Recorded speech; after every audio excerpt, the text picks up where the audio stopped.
আসসালামু আলাইকুম রহমতুল্লাহি ওবরকাতুহু। সম্মানিত দর্শক, ব্রিটেনের অনেকগুলো বিশ্ববিদ্যালয়, সম্ভবত ৯টি, তারা সিদ্ধান্ত গ্রহণ করেছে যে তারা আর বাংলাদেশি ছাত্রদেরকে ভর্তি করাবে না। এর কারণ হিসেবে যেটি জানা গিয়েছে সেটি হলো সাম্প্রতিক সময়টিতে ব্রিটেনের যে ইমিগ্রেশন ডিপার্টমেন্ট, তারা গণহারে বাংলাদেশি ছাত্রদের ভিসা দিচ্ছে না। তো এর ফলে কি হলো, যে বিশ্ববিদ্যালয়গুলো ছাত্র ভর্তি করাতো তাদের সুনাম সুখ্যাতি নষ্ট হয়ে যাচ্ছে।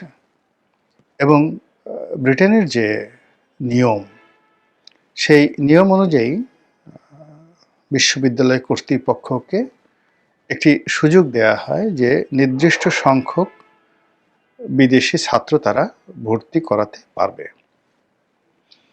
তো এইটাকে ভিত্তি করে ব্রিটেন একটা বিরাট এডুকেশন বাণিজ্য বা শিক্ষা বাণিজ্য গড়ে উঠেছে। তারই প্রেক্ষিতে বাংলাদেশের যারা ছেলেমেয়েরা ব্রিটেনের বিশ্ববিদ্যালয়গুলোতে ভর্তি হন, ভর্তি হওয়ার পর তারা সে অনুযায়ী একটা অফার লেটার দেয়, এবং সেই অফার লেটার দেওয়ার পরে দেখা গেল যে সেই অফার লেটার নিয়ে স্থানীয় দূতাবাসে যখন দরখাস্ত করা হয়, তখন ভিসা হয়ে যায় বা ভিসা রিফিউজ হয়ে যায়। তো এক্ষেত্রে দেখা গেল যে বিশ্ববিদ্যালয় কর্তৃপক্ষগুলোকে এই যে অবারিত একটা সুযোগ দেওয়া হয়েছে অফার লেটার দেওয়ার, এটার জন্য সেখানকার ইমিগ্রেশন ডিপার্টমেন্ট তাদেরকে একটা নিয়ম করে দিয়েছে। সে নিয়ম হলো যে তারা যে সকল ছাত্র ছাত্রীদেরকে সেই ভর্তির জন্য অফার লেটার পাঠাবে, তারা যদি সেই গণহারে রিফিউজ হতে থাকে, সম্ভবত এটির সংখ্যা 5%, অর্থাৎ এই বছর ব্রিটেনের কোনো একটি বিশ্ববিদ্যালয় 100 জন ছাত্র ভর্তি করানোর জন্য অফার লেটার পাঠালো, এর মধ্যে যদি 5 জনের সেই ভিসার দরখাস্ত বাতিল হয়ে যায়, তাহলে এটা মোটামুটি সহনীয়। কিন্তু যদি খুব বেশি ভিসার সেই আবেদন প্রত্যাখ্যান হয় এবং 5%-এর বেশি হয়, 10%, 20%, তখন সেই বিশ্ববিদ্যালয়গুলোর যে সুযোগ, আন্তর্জাতিক ছাত্র ভর্তি করার যে সুযোগ, সেটি নষ্ট হয়ে যায়। সাম্প্রতিক সময়ে যেটি দেখা গিয়েছে যে ওই 9টি বিশ্ববিদ্যালয়ের যে সকল যে বিদেশি ছাত্র ভর্তি করার যে তারা অফার লেটার দিয়েছিল, সেই অফার লেটারগুলোর মধ্যে 22% রিফিউজ হয়েছে, এবং তার সবগুলোই বাংলাদেশের। ইট মিনস যে ধরুন ওই বিশ্ববিদ্যালয় যদি সারা দুনিয়া থেকে 100 জন সেই ছাত্রছাত্রী তারা ভর্তি করানোর জন্য অফার লেটার দিয়ে থাকে, তো সেই অফার লেটারগুলোর মধ্যে 22টি অফার লেটার বাদ হয়ে গেছে, এবং এই 22টি অফার লেটারগুলোর মধ্যে আবার সবগুলি বাংলাদেশের।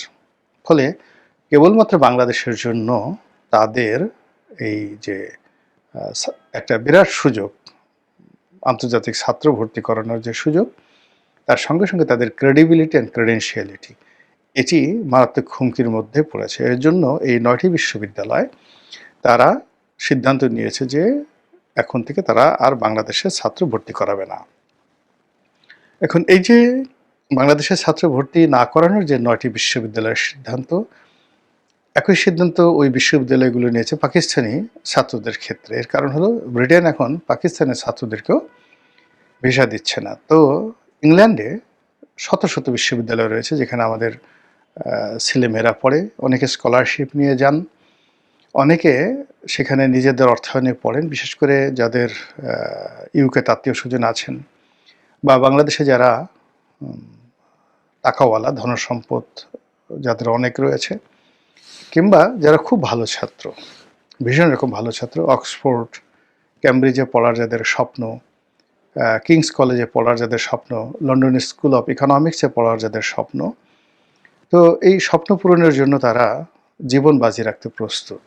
এই 9টি বিশ্ববিদ্যালয় যে সিদ্ধান্ত নিল, এটি যদি অন্যান্য বিশ্ববিদ্যালয়গুলো নেয় এবং তার প্রেক্ষিতে যদি পুরো ব্রিটেনে বাংলাদেশি ছাত্রদের ভর্তির যে বিষয়টি এটি ঝুলে যায়, তাহলে এর চাইতে আর অবমাননাকর কিছু হতে পারে না। গত 14 মাস ধরে আমাদের পাসপোর্টের যে করুণ দশা, এটি কেবলমাত্র ভুক্তভোগী যারা তারা বলতে পারবেন, যারা নিয়মিত বিদেশ ভ্রমণ করেন, বলতে গেলে মাসে কয়েকবার করে।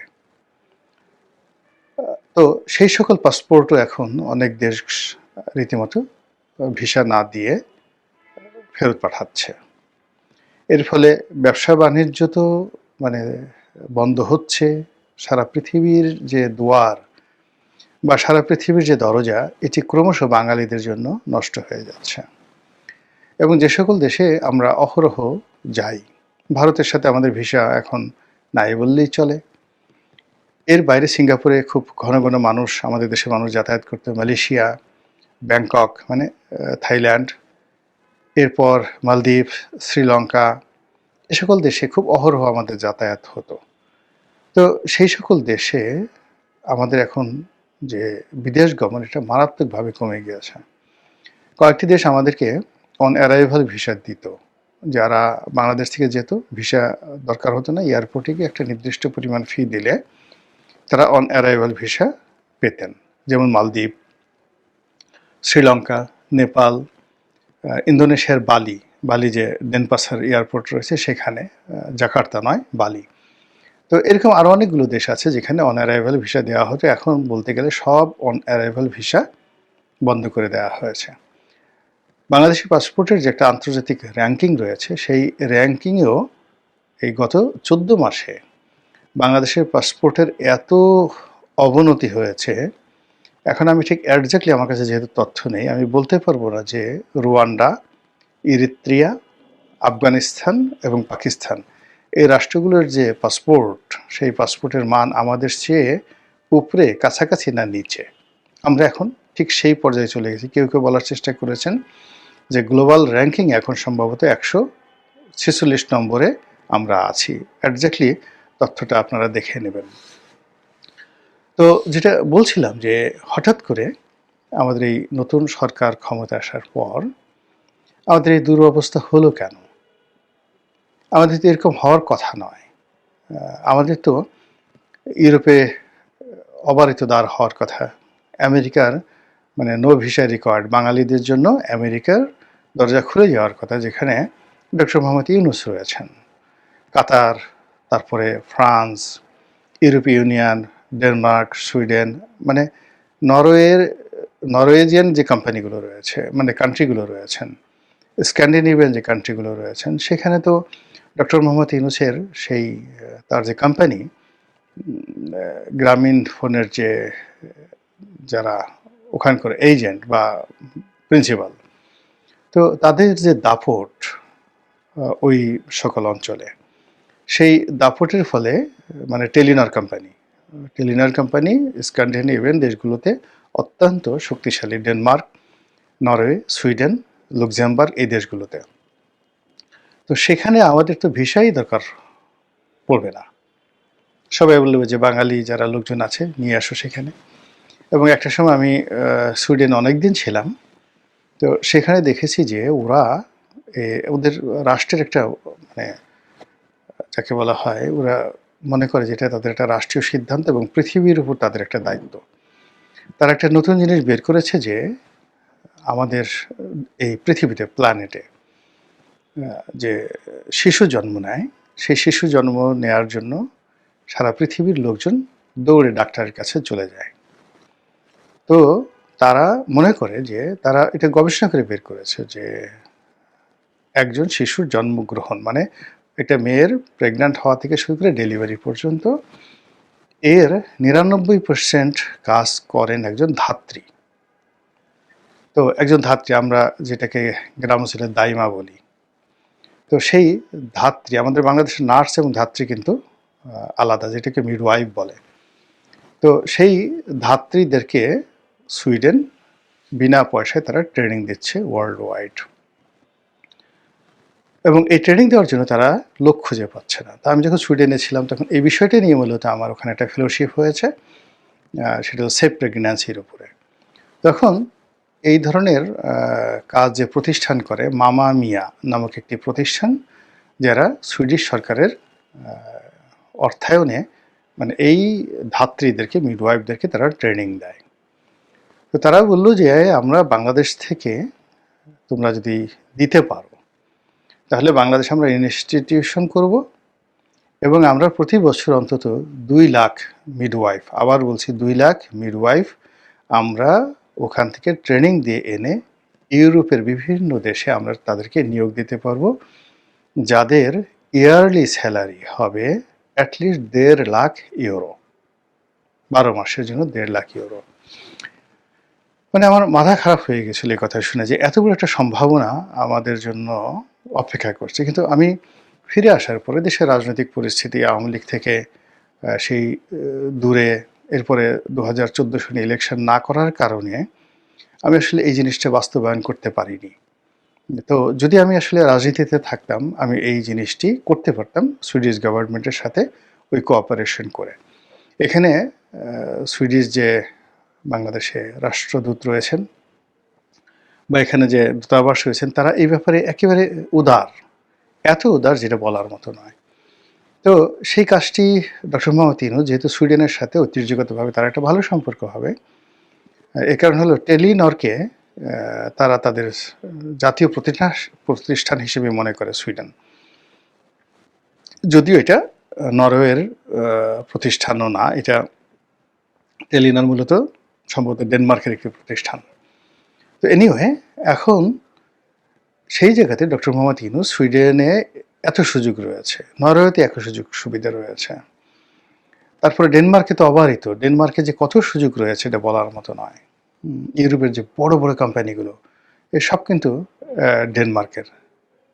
তো সেই দিক থেকে সেই কাজগুলো ডক্টর মোহাম্মদ ইউনূসের জমানাতে না হয়ে উল্টো এখন আমাদের জন্য যে সকল দরজা খোলা ছিল আওয়ামী লীগ জমানাতে 15 বছর ধরে আমরা বুক ফুলিয়ে ফুলিয়ে চলতাম, আমরা যে শ্রীলঙ্কাকে ঋণ দিয়ে বাঁচিয়ে রেখেছিলাম এখন সেই শ্রীলঙ্কা আমাদের টাকা ফেরত দিয়ে দিয়েছে এবং একই সঙ্গে এখন বলছে আমাদের দেশে যদি তোমরা আসো এসে আর যাবা না, এই জন্য তোমাদেরকে আমরা আর ভিসা দেব না। এই যে অপমান, এই অপমান কল্পনাই করা যায় না। কেন এরকম হলো? এখন বোঝার চেষ্টা করুন যে আমাদের দেশের ধনিক সম্প্রদায় তারা তাদের ছেলে মেয়েদেরকে সাধারণত ইংরেজি মাধ্যমে পড়ান। তাদের একটা উদ্দেশ্য থাকে ছেলে মেয়েকে বিদেশে উচ্চশিক্ষার জন্য পাঠাবেন। কিন্তু এ লেভেল করার পরে বা ও লেভেল করার পরে সাধারণত আমাদের যে ধনাঢ্য শ্রেণী তারা যে বিদেশে পাঠায়, যারা এই টোটাল সোসাইটিকে বাঁচিয়ে রাখে। তো এই মানুষগুলোর মধ্যে একটা ফ্রাস্ট্রেশন শুরু হয়ে যাবে, তাদের মধ্যে একটা অপমান বোধ কাজ করবে যে টাকা পয়সা রোজগার করে লাভ কি, তারপরে যেখানে সম্মান নেই, মর্যাদা নেই, এই অর্থ দিয়ে কি হবে। ফলে যে যার অবস্থানে কিন্তু কাজকর্ম বন্ধ করে দেবে এবং এটি আমাদের যে ন্যাশনাল গ্রোথ, জাতীয় অগ্রগতি, এটি থেমে যাবে। এখন এই যে কাজগুলো হচ্ছে এটাই কূটনৈতিক অদক্ষতা কিংবা আসলে ত্রুটিটা কোন জায়গাটাতে, এটা কেন সরকারের কর্তা ব্যক্তি যারা আছেন তারা বুঝতে পারছে না। এখানে মিস্টার তৌহিদ আছেন পররাষ্ট্র উপদেষ্টা, তিনি একজন ঝানু কূটনীতিবিদ এবং অতীতে যারা পলিটিক্যাল সেই পররাষ্ট্রমন্ত্রী এসছেন তাদের চাইতে মিস্টার তৌহিদের আরও ভালো করার কথা।